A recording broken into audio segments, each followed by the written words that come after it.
السلام عليكم ورحمة الله وبركاته. أهلا بكم معايا في فيديو جديد. اللهم صل وسلم وبارك على سيدنا محمد وعلى آله وصحبه أجمعين. النهاردة عملت الفول زي ما انتوا شايفين كده يا جماعة، كان قمر قمر قمر ما شاء الله.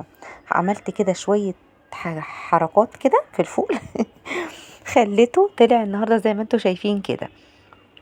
تمام. هقول لكم معلومه النهارده، بس اهم حاجه الفول وانت بتنقعيه، تمام، لو ما عملتيهوش في نفس الساعتين اللي انت عملتيهم، الفول اول طبقه فوق بس كده وانت بتنقعيه لما بيزيد حجمه، تمام، بيكرمش كده من فوق، حبه كده بيبقوا مكرمشين على الوش. تمام. لازم تحطي له ميه زياده وتزوديه الميه، والميه تبقى مغطيه وش الفول كله. تمام كده، عشان خاطر الفول ما يطلعش معاكي مش مستوي واحده وواحده. خلاص، دي معلومه النهارده في الفيديو. بصوا بقى الفول بعد ما غرفته، شوفوا معايا الفيديو لحد الاخر عشان تشوفوا الاضافات اللي انا حطيتها النهارده، خلت الفول زي الزبده معاكي كده. شايفين القمر؟ بصوا، لو اول مره تشوفوني انا اسمي منى ودي قناتي، اشتركوا في القناه وفعلوا زر جرس التنبيه عشان يوصلكم اشعار بكل وصفه جديده انا بنزلها على القناه. يلا بينا نشوف المقادير وطريقه التحضير. بسم الله الرحمن الرحيم. هوريكم النهارده، بصوا الفوله دي يا جماعه فوله بلدي. تمام. بصوا الحبة بتاعتها صغيرة، بس ما بتحطيها بعد كده في المية بتنفش كده وبيزيد حجمها وبتبقى زي القمر، وبتبقى فولة مسكرة كده وحلوة جدا. هوريكم بس ملحوظة النهاردة. الفول ده شايفين الفولة غامقة وفولة فاتحة. الفرق بين الفول الغامق اللي في السوق والفول اللي في الفاتح اللي بيبقى اللي بنتي بتشتريه، هي حاجة واحدة بس، ان الفول الفاتح ده بيبقى لسه مقطوف جديد، تمام، وبيبقى لسه حصاده لسه قريب، تمام، فبيبقى لسه جديد. خلاص. الفولة الغامقة اللي بتلاقيها لونها بني دي وتبقى غالية عند الراجل دي، عادي خالص، هي نفس الفولة، بس دي بيبقى عدى عليها وقت كبير. تمام. فانا كل ما بتقعد عند الراجل في المحل او عندك حتى في البيت لونها بيغمق. تمام. عشان ما تشتريش بس فول اغمق وفول افتح، تعرفي الفرق بين الاتنين ايه؟ مفيش خالص فرق بين الاتنين. خلاص كده، دي اول معلومه النهارده في الفيديو للفول. خلاص، انا حطيت هنا الميه وزودتها عليه، وهسيب الفول منقوع في الميه كده زي ما انتوا شايفين لحد ما بقى بالشكل ده. شايفين؟ بصوا الفول بتاعي ملى الطبق ازاي، ما شاء الله. فاحنا دلوقتي الفول لما زاد حجمه كده وكبر، تمام، بصوا ملى الطبق ازاي. اول ما ملى الطبق كده، مش هتعمليه في نفس الوقت، تمام، تمليه ميه تاني، ما تخليش وش الفول ما فيهوش ميه عشان الفول ما ينشفش. كده خلاص، حطيته في الحله اللي انا هستخدمها، وحطيت عليه حوالي كوبايه الا ربع او من نص كوبايه من العدس، على حسب راحتك خالص، ودي نص ليمونه.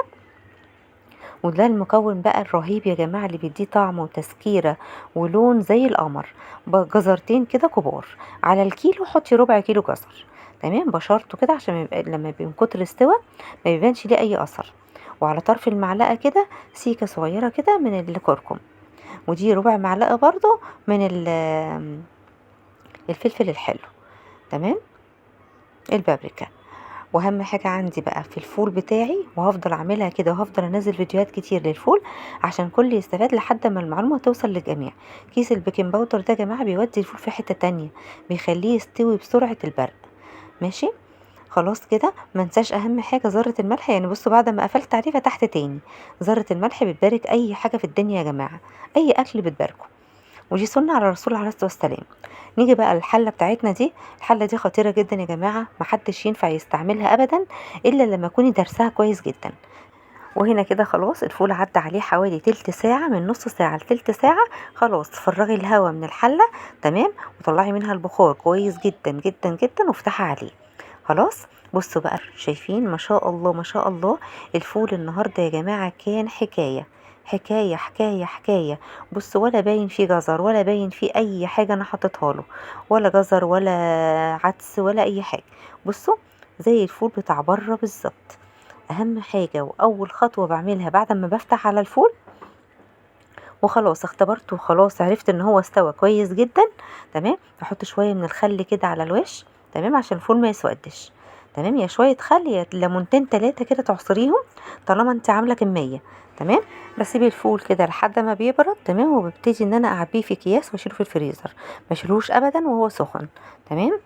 هنا بقى خلاص غرفت الفول اهو، ما شاء الله كان تحفة تحفة تحفة من الجمال يا جماعة. شايفين اللون بتاعه؟ الاضافات اللي انا ضفتها النهاردة خلت الفول لونه زي اللي انت بتجيبيه من بره بالظبط. حتى لما شلته في الاكياس في الفريزر وعبيته كان نفس اللون كده. بصوا حاجة قمر قمر قمر. بصوا الفول يا جماعة وهو لسه نازل كده من الحلة ومن التسوية، تاكليه كده من غير اي اضافة، بيبقى طعمه سبحان الله تحفة تحفة تحفة، من غير اي اضافة. احلى شوية فول تكليم هما لسه نازلين دلوقتي حالا كده من على النار، يبقى حاجة كده تحفة غير خالص فول الفريزر بصراحة. يعني فول الفريزر انا بطلعه بيبقى زي القمر برضو، ما بيفرقش اي حاجة، بس ده ليه طعم تاني. شايفين بقى؟ شايفين الفولة مهرية ازاي؟ شايفين السوا بتاعها عامل ازاي؟ زي الزبدة، زي الزبدة بجد ما شاء الله.